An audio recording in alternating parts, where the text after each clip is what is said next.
નમસ્તે, નમસ્કાર, જય શ્રી રામ, જય શ્રી કૃષ્ણ.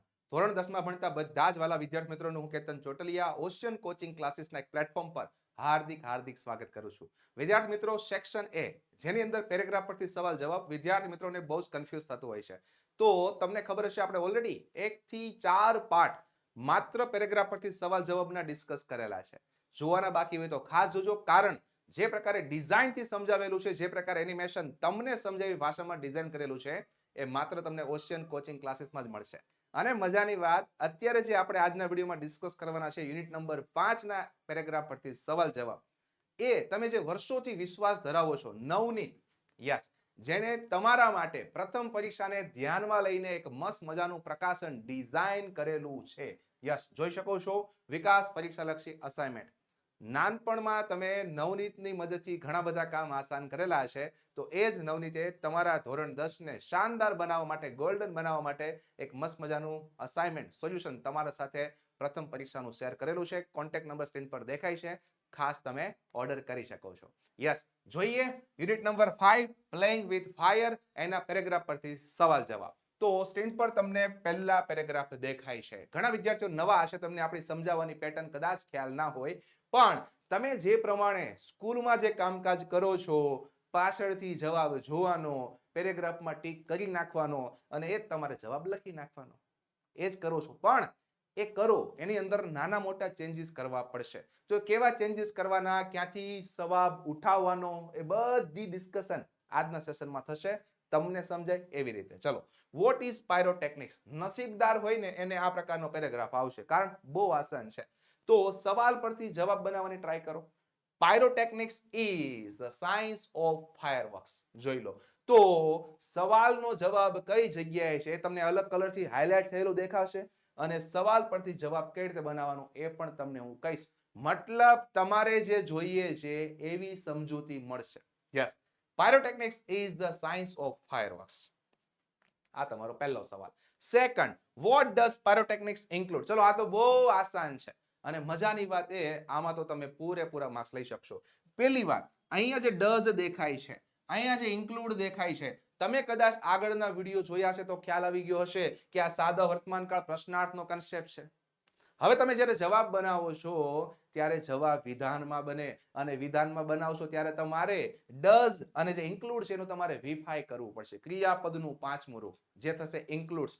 આવા નાના મોટા ફેરફાર જે વાક્ય જે આપે છે, તમને જે સવાલ આપે છે, એને આધારે તમારે કરવા પડે. પણ અહીંયા બહુ આસાન કામકાજ થવાનું છે. મજાની વાત, આસાન એટલે થશે કારણ જે અહીંયા તમને જવાબ આપેલો છે અહીંયા સુધી, એમાં કોઈ ચેન્જ કર્યા વિના એ જ ઇટ તમારે લખી નાખવાનો છે.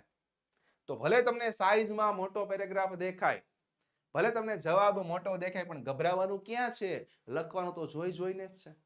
તો બંને સવાલ આસાન હતા. જોઈ લો, આ તમારો સેકન્ડ આન્સર. ઉપર બ્લુ કલરથી ટિક માર્ક કરીને આપેલું છે અને તમને નીચે જવાબ પણ મળે છે. તો આવી તમને મેથડ, આવું તમને પ્રેઝન્ટેશન, આવું તમને સમજાવટ માત્ર ઓશિયન કોચિંગ ક્લાસીસ પર મળશે. તો ખાસ આવી રીતે બધા જ વિડીયો સમજાવેલા છે. એક પણ વિડીયો મિસ ના કરતા. પહેલી પરીક્ષામાં કોન્ફિડન્સ લેવાનો જ છે, ગમે થઈ જાય. ચલો next, what is the result of the development of modern chemistry? પહેલા શાંતિથી સવાલ જોઈ લઈએ. What has improved the brilliance of fireworks? તમારી સામે પેરેગ્રાફ છે, શાંતિથી વિચારો ક્યાંથી ક્યાં જવાબ લઈ શકાય. તો આપણી જે મેથડ છે પ્રમાણે કામકાજ કરીએ. ચલો, પહેલું જવાબ તમારી સામે હાઇલાઇટ થઈને આવી ગયો છે. હવે બનાવશું કઈ રીતે? તો અહીંયા ધ રિઝલ્ટ કરતા તરીકે લઈએ આપણે. ત્યારબાદ is the result of the development of modern chemistry. અહીંથી લઈને શરૂઆત કરો, અહીંયા સુધી એન્ડ કરી દો, કહાની ખતમ. યસ, તો સવાલને આધારે થોડોક ભાગ લખતા શીખી જવાનો અને ઉપરનો ભાગ લેતા શીખી જવાનો. ક્યારેક નાના મોટા ચેન્જીસ બી કરવા પડે. યસ, એ જોતું જવાનું. Next, what has improved the brilliance of networks fireworks? Yes, તો અહીંથી શરૂઆત કરવાની છે. કોઈ ટેન્શન વાળી વાત છે નહીં. અહીંથી શરૂઆત કરો, અહીંયા સુધી લખો, પછી જે આ ભાગ છે ત્યાંથી તમારે જોડી દેવાનું છે. મતલબ પહેલા ભાગ લખવાનો છે, પછી સવાલને આધારે જવાબ જોડી દેવાનો છે. આ રીતે કામકાજ થશે.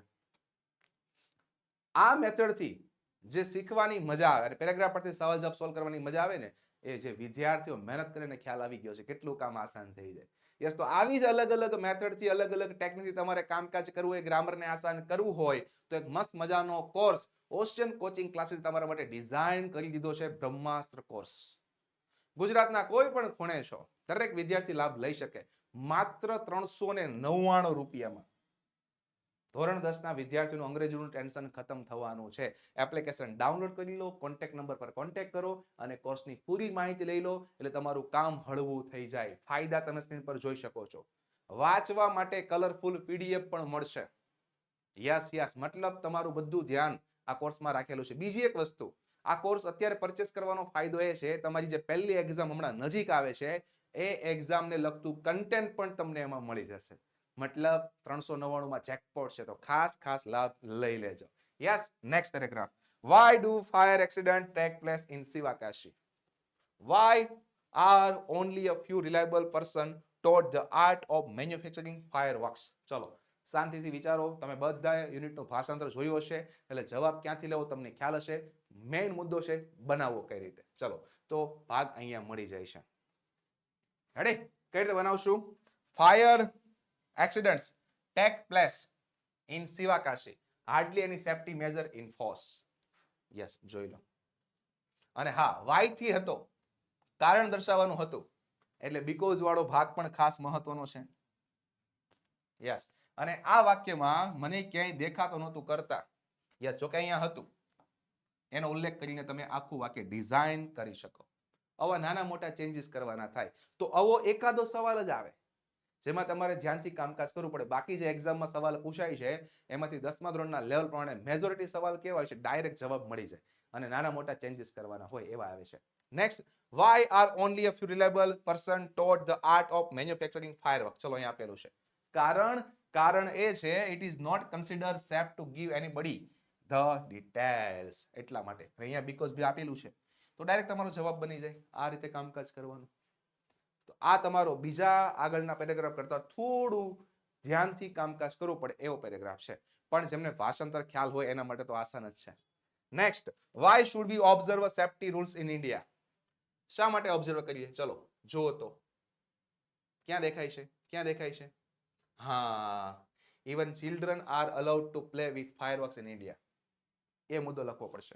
ત્યારબાદ સ્પેશિયાલિસ્ટ અને પરમિટેડ નું તમારે સિમિલર શબ્દ લેવાના છે. સ્પેશિયાલિસ્ટ નું થશે એક્સપર્ટ. યસ, અહીંયા આપેલું છે. અને પરમિટ નું થશે અલો. એ આપેલું છે. મતલબ આ પેરેગ્રાફ બી આસાન છે. જોઈ લો જવાબ સાથે. We should observe safety rules in India because even children are not allowed to play with fireworks in India. પહેલા સવાલને આધારે અમુક ભાગ લો તો we should observe safety rules in India because since even children are allowed to play with fireworks in India. આ તમારો પહેલો જવાબ. બીજામાં તો સિમિલર શબ્દ હતા, સમાનાર્થી શબ્દ, એ તો ખાલી લખવાના છે, બહુ કામ આસાન છે. યસ, સ્પેશિયાલિસ્ટ મતલબ એક્સપર્ટ અને પરમિટેડ મતલબ એલાઉડ. જોઈ લો. તો આ તમારો ચોથો પેરેગ્રાફ.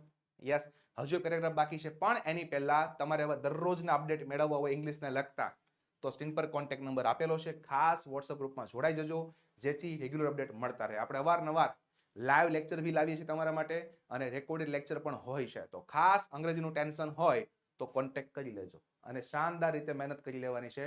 ધોરણ 10 ને અને બોર્ડના વર્ષને ગોલ્ડન બનાવવાનું છે. આગળ વધીએ. Fifth paragraph. યસ, જુઓ. What care should be taken to store and unpack fireworks? Why should we are not carry cracker in our hands? General knowledge જેવા સવાલ છે તમારી સામે. યસ, પહેલાનો જવાબ અહીંથી છે. અહીંથી હાઇલાઇટ કરીને સાથે આપેલું છે, જોઈ લો. Fireworks should be never stored. Yes, અહીંયા જોજો. હવે આ જે સર્વનામ છે એ આખા પેરેગ્રાફમાં જ્યારે વાત થઈ પ્રમાણે આવતું હોય એટલે અહીંયા ધ્યેય એટલે કોની વાત છે? ફાયરવર્ક્સ ને. તમારે અહીંયા ઉલ્લેખ કરવાનો fireworks. Should never be stored or unpacked near a flame, gas cylinder or heater. અહીંયા સુધી જવાબ. આખો પેરેગ્રાફ જ્યારે ટેક્સ્ટ યુનિટમાં હોય છે ત્યારે એકવાર ફાયરવર્ક્સની વાત થઈ ગઈ હોય છે એટલા માટે એનું સર્વનામ ધ્યેય વાપરેલું હોય છે. તમારે જવાબ બનાવવાનો છે તો તમારે અહીંયા ધ્યેયની જગ્યાએ માત્ર મૂકવાનું છે ફાયરવર્ક્સ, બાકીનો ભાગ as it is. Next, why should we not carry crackers in our hands? અહીંયા લખેલું છે since the powder in crackers is poisonous. હવે અહીંયા જોજો ખાસ, અહીંયા જે તમને દેખાય છે ક્રેકર્સ, વચ્ચે ઉલ્લેખ કરીને આપેલો છે. હવે તમે જવાબ બનાવો છો તો સવાલના આધારે તમે પહેલા લઈ લેશો, તો તમારે અહીંયા ધેમ કરવું પડશે. આવા નાના મોટા ફેરફાર કરવા પડે. આ તમારો સર્વનામનો ફેરફાર થાય. જોઈ લો, we should not carry cracker in our hand because the powder in them. જોઈ લો, ધ પાવડર ઇન ધેમ. આ ક્રેકર્સની જગ્યાએ ધેમ શું કામ લીધું? કારણ જે પાવડર જેના માટે વપરાયેલું છે ક્રેકર્સ, એનો ઓલરેડી મેં ઉલ્લેખ આગળ કરી લીધો છે. આ તમારું અંગ્રેજી ગ્રામરના સર્વનામના રૂલ્સ થાય. તો આવા નાના મોટા ફેરફાર કરવાના. જો તમે આ મેથડથી બધા પેરેગ્રાફ પરથી સવાલ જવાબ બધા યુનિટના કરો ને, 100% બોર્ડની એક્ઝામમાં કોન્ફિડન્સ આવે છે. તો આવા લેવલના વિડીયો ચાલુ જ હોય છે આપણી ચેનલ પર. તો ખાસ વિડીયોને લાઈક કરજો, ચેનલને સબસ્ક્રાઇબ કરજો. આવી રીતે આગળના બધા જ પાર્ટ જોઈ લેજો, જેથી તમારું પહેલી પરીક્ષાનું ટેન્શન ખતમ થાય. મળતા રહીશું, નવા ટોપિક ડિસ્કસ કરતા રહીશું. થેન્ક યુ, આભાર.